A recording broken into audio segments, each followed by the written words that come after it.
북한이 대륙간 탄도미사일 ICBM 시험을 제기한 데 대해 미국 의회에서는 초강경 메시지들이 나오고 있습니다. 상원 외교위원장은 북한의 이딴 미사일 도발에 심각한 대가가 따라야 한다고 밝혔고, 공화당 의원들은 북한에 대한 강력한 억지력을 갖추라고 바이든 행정부에 촉구했습니다. 이조은 기자가 보도합니다. 북한의 대륙간 탄도미사일 발사 직후 민주당의 반 메넨데즈 상원 외교위원장은 트위터를 통해 북한의 ICBM 발사는 미국과 동맹국들의 안보에 직접적인 위협으로 규정하고 단호한 입장을 밝혔습니다. 북한의 계속되는 도발에는 상당한 대가가 따를 것임을 분명히 해야 한다면서 미국은 국제 파트너들과 협력하기 위한 노력을 배가하고, 불안정을 야기하는 북한의 계속되는 도발은 심각한 결과를 초래할 것임을 보여줘야 한다고 강조했습니다. 공화당의 제임스 리시 상원 외교위 간사는 미국이 핵 현대화 작업과 미사일 방어망 확충을 서두르고 한국 등에 대한 강력한 핵 우산 제공을 통해 동맹을 강화할 것을 촉구했습니다. 리시 간사는 트위터에 올린 글에서 북한의 이번 ICBM 실험은 북한의 김정은이 외교에 관심이 없으며 반드시 억지돼야 한다는 점을 분명히 보여준다면서 미국은 핵 현대화와 미사일 방어를 서두르고 확장해야 하며 확장 억지 등을 통해 한국과 일본과의 동맹을 강화해야 한다고 강조했습니다.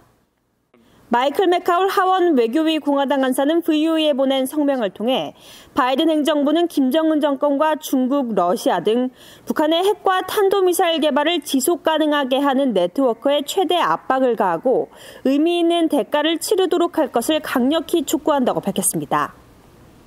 제임스 이노프 상원 군사위 공화당 간사 역시 미국의 강력한 핵 억지력의 중요성을 강조했습니다.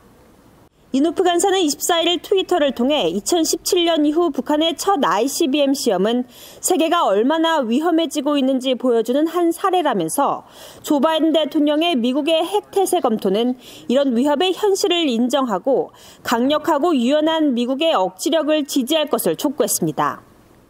마이크 로저스 하원 군사위 공화당 간사도 트위터를 통해 북한의 ICBM 위협을 상쇄할 미국 본토 방어망 확충을 바이든 행정부에 촉구했습니다.